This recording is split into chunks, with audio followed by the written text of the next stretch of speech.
皆さんごきげんよう、上川薫です。今回取り上げる話題は、自民党総裁選が行われようとしています。この候補者の中で中国は一体誰を警戒しているのか、そのことを皆さんにお伝えしようと思います。なお、今回の話としてなぜ中国の反応を気にする必要があるのかについても最初に述べておきましょう。まず全体構造として私は今まで第二次冷戦が始まっていますよという話をこれまで行ってきました。アメリカと中国の対立を軸にしてどちらが覇権を握るか、この流れというものはなかなか止まるものではありません。そしてこの2つの超大国の対立の中においては台湾問題があり、冷戦では済まない、それこそ実際の軍事衝突を伴うようなホットウォーへと発展する可能性もある、そういった面もあります。ですから中国が次の総理に対してどのようなことを期待しているかといえば、アメリカとの関係を壊してむしろ日本を中立化させようという狙いがあるのは間違いありません。中国に対してどのような政治姿勢を持っている政治家が次期総裁、そして次期総理になるかというのは、それこそ中国にとっても非常に気になるポイントなのです。そして当然のように誰が総裁となり総理になるかというのは日本人自身にとっても影響の大きい話だと言えるでしょう。という具合に日本の総裁選というのは自民党の中での話ではありますが、同時に回り回って日本人全員にとっても重要な話なのです。それでは中国は一体誰が警戒すべきと考えているか、ニュース記事を見ていきましょう。黒歴史が多すぎる。中国紙が首相になっても靖国参拝の高市早苗氏を痛烈批判。2021年9月6日、中国紙環球時報は黒歴史が多すぎると題する記事を掲載。自民党総裁選への立候補に意欲を示している高市早苗元総務省の経歴に触れ、警戒感をあらわにする記事を掲載した。記事は、菅首相が不出馬を表明した自民党総裁選で、安倍前首相が高市氏を支援するとの情報が流れており、高市氏が勝利し、直後の衆院選で自民党が政権を保てば、日本で初めての女性首相が誕生することになると伝えた。その上で、すでに出馬を表明した、あるいは出馬が有力視されている人物の中で、高市氏が最も極端な思想を持っているとし、南京事件や慰安婦問題を否定し、対中戦争を自衛の戦争と称しているほか、自衛隊を国防軍にすべきと主張していると紹介。さらに、首相就任後も靖国神社参拝を続けると発言し、過去にも村山談話、河野談話を公然と否定、批判してきたとしている。そして、高市氏による日本史上初の女性首相誕生の可能性について、南韓大学日本研究院の教授が、高市氏は派閥による支持がなく、自民党幹部や閣僚の経験はあるものの、訴求力を持つ実績がないばかりか、その手腕には疑問の声も多い。学歴、政治資金、家計のバックグラウンドといった面でも不足しているとし、選挙戦で苦戦が予想されるとの見方を示したことを伝えた。また、黒竜江省社会科学院東北アジア研究所の所長が、現時点での次期総裁有力候補は、岸田文雄氏で、河野太郎氏が2番目、高市氏は3番目との認識を示す一方で、高市氏が政治信条上で、師匠と仰ぐ安倍前首相が全力で支持に回れば、岸田氏の優位をあっという間に崩し、河野氏と激しい戦いを展開する強力な候補者に躍り出る可能性があると予測したことを紹介した。中国の記事においては、次期総裁候補の中で有力なのは岸田さんか河野さんだろうといった話がされています。ところが実際の記述として言及されているのは高市さんについての話というのがメインになっているわけです。なぜならば中国にとって最も警戒すべき政治家だと考えられているからです。それこそ日本国内においても高市さんについては保守派を代表するような政治家であるという紹介がされることがあり、そしてそのような政策というものがまさに中国にとっては気に障るものが多いというわけです。例えば靖国神社参拝について言っても、高市さんは総理大臣になった後でも総理の肩書きのままで靖国神社参拝をしようという考えを示しています。また中国との戦争などにおいてのその定義づけにおいては中国にとっては聞き捨てならないものであるということを示しています。動画の冒頭でもすでに説明しましたが、次期総理に求められているものとして中国に対する政策というものは決して無視できるものではありません。もちろん国内問題で経済対策をしっかりしてくださいねという話や社会保障問題など様々な国内問題はありますが、日本の国際的な立ち位置という点でおいては中国との関係をどうするか、その基本姿勢、その考え方の基本がどのようなものであるかというのは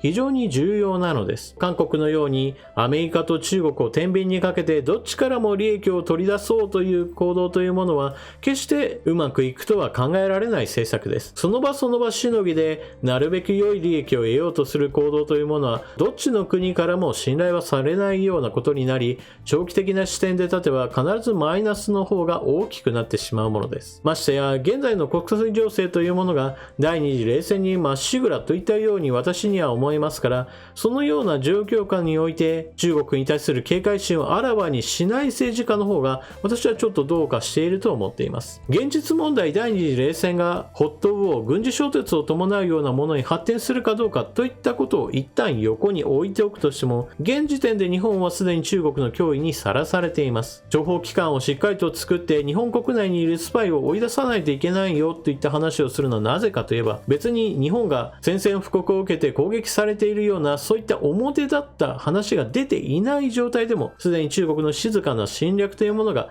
始まっている。それに対する警戒感をあらわにして実際にどうやって守ろうか、その守るためにはこんな政策が必要ですよということを示す政治家がどうしても必要なのです。これは別に日本がどうこうではなく、すでに相手側が動いているからこれに対応する必要があるというわけです。何もしなければ当然のように状況が悪化するわけですから、対応することを表明している人に対して良い評価を与えるのは当然のことだと私は思います。といった私の考え方から言って、最終的に高市さんが今回の総裁候補としては一番良いですよという話は以前にも行いました。ただし高市早苗さんの一つの問題は、じゃあ国民的な人気はどうなの、そして議員票はしっかりと集められるのといった総裁になるための条件というものが整っているかといえばもちろん問題はあります。まず国民の認知度からしていって高いわけではありません。それは以前の動画でも解説を行いましたが、安倍政権、菅政権で要職を占めてきた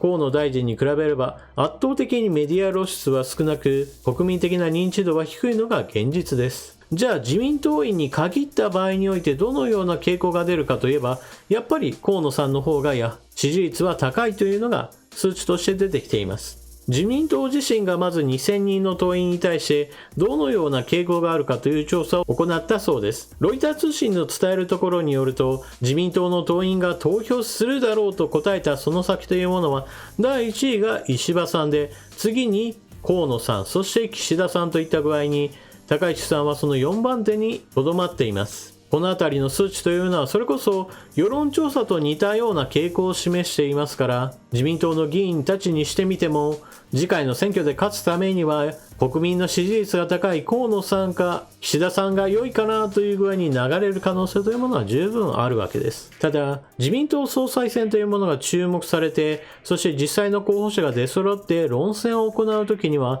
私は高市さんに対する注目度は十分に上がってくると思っています。特に日本が今のままだと危険だな、やばいなと思っている人たちというのはたくさんいるはずです。そのような危機感を持っている人たちにしてみれば、高市さんの訴える政策というのは心に響く可能性が高くあるのです。それは何も保守的な政策だからという点だけではなく、例えば積極的な財政出動についての言及などは非常に私は多くの人々の共感を得ると思います。安倍政権、菅政権とアベノミクス政策というものが進められてきたわけですが、それでもまだまだお金の出というものが十分ではなかったのではないかといった、そういった見方はあるのです。財政健全化というものを考えた時にはお金を出し渋る方が正しい判断だという具合な考えがあるわけですが、これは私は十分に今の現状を表しているとは思いません。というのも日本はデフレ経済、つまり経済成長が足踏みをした状態というものが実際に起こっているのですから、このような状況をまず打破するためにはそれでも前へ進んでお金を出す必要があると思います。もちろん無限の借金ができるというふうに訴えかけている人たちもいるわけですが、さすがにそれは無理だろうと私は思っています。しかし、積極的な財政をすることと無限に発行することの間には大きな隔たりがありますから、インフレの心配をする前にデフレを克服することを目標にして行うことが十分に現実的な政策なのです。今回取り上げたように、中国は高市さんの保守的な姿勢や政策といったものに警戒感をあらわにしていますが、日本国内ではそのような点についても拒否感を抱く人よりもむしろ支持する人の方が多いのではないかなと思います。もちろん重視しない人たちというものもたくさんいるわけですが、そのような人たちに対しては積極財政といった攻めの姿勢、経済的な政策といったものも十分支持されるポイントとなるでしょう。そして今後の中国との関係を考えれば、中国に対する警戒感をあらわにしてしっかりと国内法を整えようということを呼びかけている高市さんの声というものを日本人はもっと重視すべきです。あなたは私の話を聞かれてどのようなことを考えたでしょうか。ぜひともコメントしていってください。というわけで今回の動画の話としては以上です。ここから少し余談になります。高市さんについての政策で私は全体としては評価できますよという話をしてきました。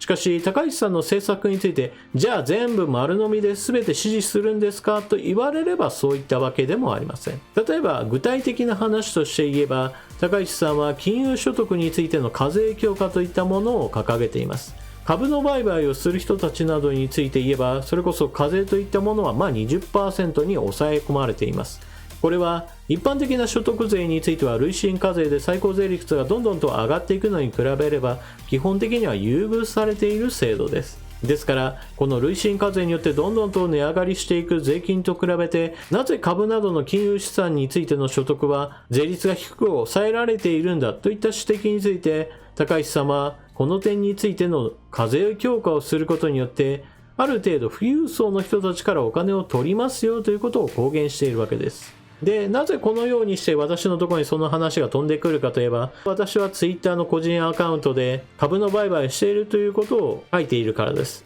いやいや、上川さん、課税強化されるっていう話が出ているんだけど、高市さんに対する支持どうするのというふうな、そういった質問へとつながってきたわけです。このような話をすれば、私が高市さんが総理になっていれば当然のように大きなダメージを受けるといった話へとつながるように見えるわけですが、私の場合このような個人的な利害といったものは政治家に対する評価と直結するわけではありません。そもそも私は全体評価としての支持といった話をしているのであって、一つの政策についてこれがダメだからもうみんなダメだみたいな極端な評価の仕方はしません。これまで他の政治家についても同様で、この政策についてはいいんだけどこれはダメだなといった具合にして話をしつつも、じゃあ全体としての評価はこうだよというのはまた別の話になってくるからです。金融所得に対する課税強化といった話は決して全体評価がマイナスになるような話ではありません。もちろん金融所得に対する課税強化といったものは株安政策です。税収を上げるためにやるとにしても、もちろん副作用というものも結構大きいなと思うのですが、しかしここで注意しなければならないのが、全体としては積極財政ということは、つまり GDP を押し上げる方向へと経済政策は振るわけですから、必ずしも株価が暴落するかといえばそういったわけでもありません。